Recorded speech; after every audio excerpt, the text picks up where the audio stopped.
ఆయన అన్నాడు కేసీఆర్ గారు, నేను కొడితే గట్టి కొడతాను. నేమన్నా చెప్పిన అయ్యా ఏందయ్యా కొట్టడానికి, అది ఏమన్నా ఫుల్లా ఆఫా గట్టి కొట్టడానికి అని అడిగిన. చంద్రశేఖరరావు గారు ఈ వేదిక మీద నుంచి చెప్తున్నా, నీ గట్టి కొట్టాలంటే నీ కొడుకును వంగబెట్టి కొట్టు. ఎందుకంటే ఆయన తిరుగుళ్ళు చూడు, అటు చేసే వ్యవహారాలు చూడు. నీ బిడ్డను రెండు చప్పరి, ఎందుకంటే లిక్కర్ దందాలో ఉండి ఈడ నిన్ను ఓడించిందే కదా, ఆడ కేజ్రీవాల్ కూడా మింగేసింది. నీ అల్లుడు భూదందాలు సప్పరి, నీ అల్లుని పట్టుకొని నాలుగు గట్టిగా కొట్టు, వాళ్ళను కొడుకుని కొట్టు, అల్లుని కొట్టు, బిడ్డను కొట్టు, సడ్డకుని కొడుకుని కొట్టు, గట్టి కాదు కట్టె తీసుకొని కొట్టు. వీళ్ళు చేసిన దుర్మార్గాలు తెలంగాణ సమాజం చూసింది కాబట్టే నిన్ను గట్టిగా వంగబెట్టి కొట్టింది తెలంగాణ సమాజం అని చెప్పిన చంద్రశేఖరరావుకు ఆయనకు చెప్తున్నా. ఇక ఆయన ఊరిస్తున్నాడు, ఇక నేను వస్తున్నా బయటికి అని. అయ్యా నువ్వు బయటకు వచ్చినప్పుడు, నువ్వు కుర్చీలో ఉన్నప్పుడే మా యూత్ కాంగ్రెస్ కార్యకర్తలు నిన్ను బండకేసి కొట్టిరు. మళ్ళీ వచ్చేదేముంది?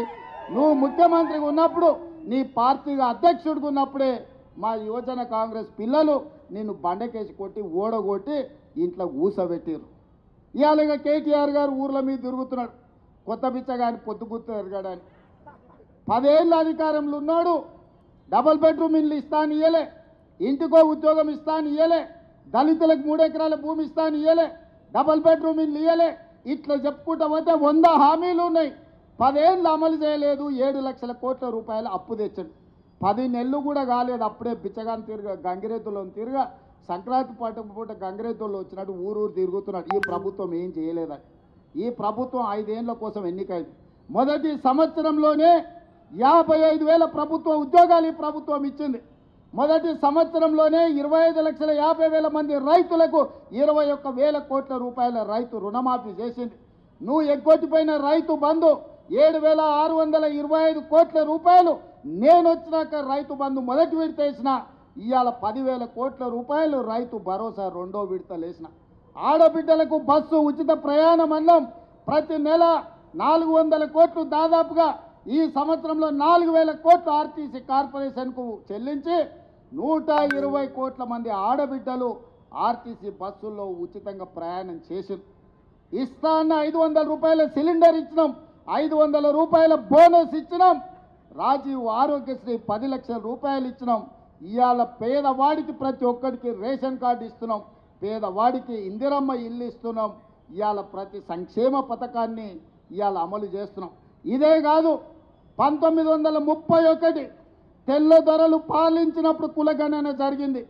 దాదాపుగా 95 ఏళ్ల నుంచి స్వతంత్రం వచ్చినాక నరేంద్ర మోడీ 3 సార్లు ప్రధానమంత్రి అయినా బీసీ కులగణన జరగలేదు. ఇవాళ నా రాష్ట్రం తెలంగాణ రాష్ట్రం, కాంగ్రెస్ పార్టీ రాహుల్ గాంధీ నేతృత్వంలో ఈరోజు తెలంగాణ రాష్ట్రంలో కులగణన చేసిన ప్రభుత్వం ఈ దేశంలోని ఏకైక ప్రభుత్వం, లెక్కలు తేల్చిన ప్రభుత్వం కాంగ్రెస్ ప్రభుత్వం. మాదిగా ఉపకులాల వర్గీకరణ 35 ఏళ్ల నుంచి కొట్లాడినరు, చాలామంది పిల్లలు చచ్చిపోయినరు. సుప్రీంకోర్టు వరకు పోయింది, పార్లమెంట్ వరకు పోయింది. మోడీ గారు కృష్ణా మాదిగను 4 సార్లు కౌగిలించుకున్నాడు, కానీ అది ధృతరాష్ట్ర కౌగిలిగానే మిగిలింది తప్ప మాదిగ ఉపకులాల వర్గీకరణ చేయలే.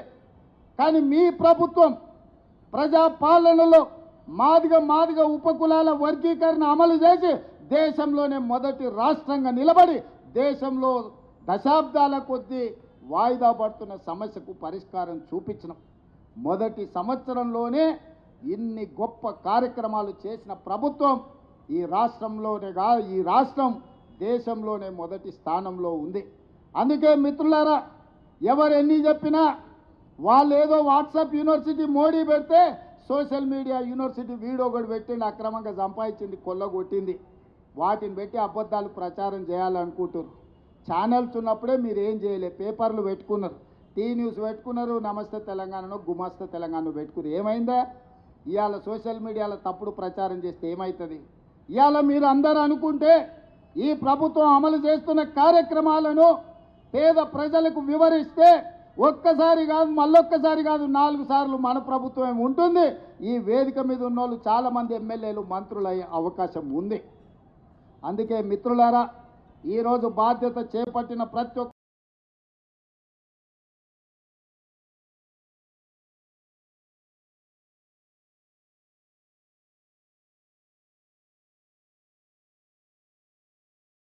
ప్రకటిద్దాము. కేంద్రం నుంచి రావాల్సిన మంజూరీలు రాలేదు. మనం మెట్రో రైలును ఎక్కడ పెట్టిండో, మన రీజనల్ రింగ్ రోడ్ ఎక్కడ పోయింది, ఇవాళ మూసీ రివర్ అభివృద్ధి కోసం ₹1 నిధులు ఇస్తలేడు. కిషన్ రెడ్డి గారు, బండి సంజయ్ గారు తెలంగాణ సమాజానికి సమాధానం చెప్పాలి. ఇవాళ మీరు మంత్రులై బుగ్గకారుల తిరుగుడు కాదు, తెలంగాణకి ఏం తెచ్చిండ్రో చెప్పుండ్రు. కేంద్రం నుంచి ప్రచారం చేయడానికి వస్తారంట, అమ్మో తెలంగాణకి ఏదో ఇచ్చిండ్రని. ఏమి ఇచ్చిండ్రా? బీహార్కి ఇచ్చిండ్రు, గుజరాత్కి ఇచ్చిండ్రు, ఇతర రాష్ట్రాలకు ఇచ్చిండ్రు తప్ప తెలంగాణ పైసకు చిల్లి గవ్వ కూడా ఇవ్వాలి. ఇవాళ ₹1 కేంద్రానికి మనం పన్ను కడితే 42 పైసలు మనకు వస్తున్నాయి.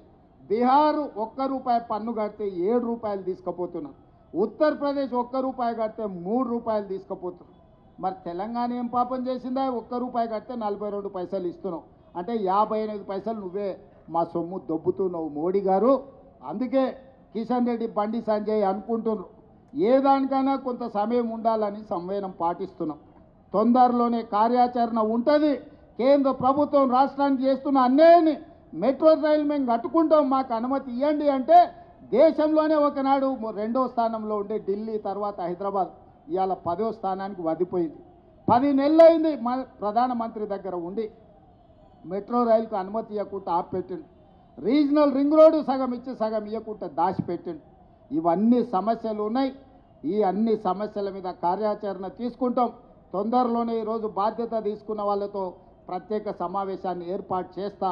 ప్రజా సమస్యల మీద కేంద్ర ప్రభుత్వం నరేంద్ర మోడీ మీద చేసే పోరాటంలో మీరు ముందు బాగానే ఉండాలి. మీరందరూ కూడా భవిష్యత్తులో రాణించాలి. భవిష్యత్తులో ఈ రాష్ట్రానికి మీరంతా నాయకులుగా ఎదగాలని కోరుకుంటూ మీ అందరు యువమిత్రులకు నా సూచన ఒక్కటే, కష్టపడితే తప్పకుండా ఫలితం ఉంటుంది. కష్టపడ్డోని కాపాడుకునే బాధ్యత కాంగ్రెస్ పార్టీ తీసుకుంటుంది. అధ్యక్షుడు మహేష్ కుమార్ గౌడ్ గారు తీసుకుంటారు, ముఖ్యమంత్రిగా నేను తీసుకుంటా. కష్టపడకుండా నాయకుల చుట్టూతో తిరుగుతాం, నాయకులకు ఫ్లెక్సీలు కడతాం, కనపడినప్పుడు దండం పెడతాం, దండలేస్తామని ఎవరైనా అనుకుంటే పదవులు మర్చిపోండి. మీరు దండం పెడితే నేను 2 సార్లు దండం పెడతా, కానీ పదవి మాత్రం ఇయ్యా.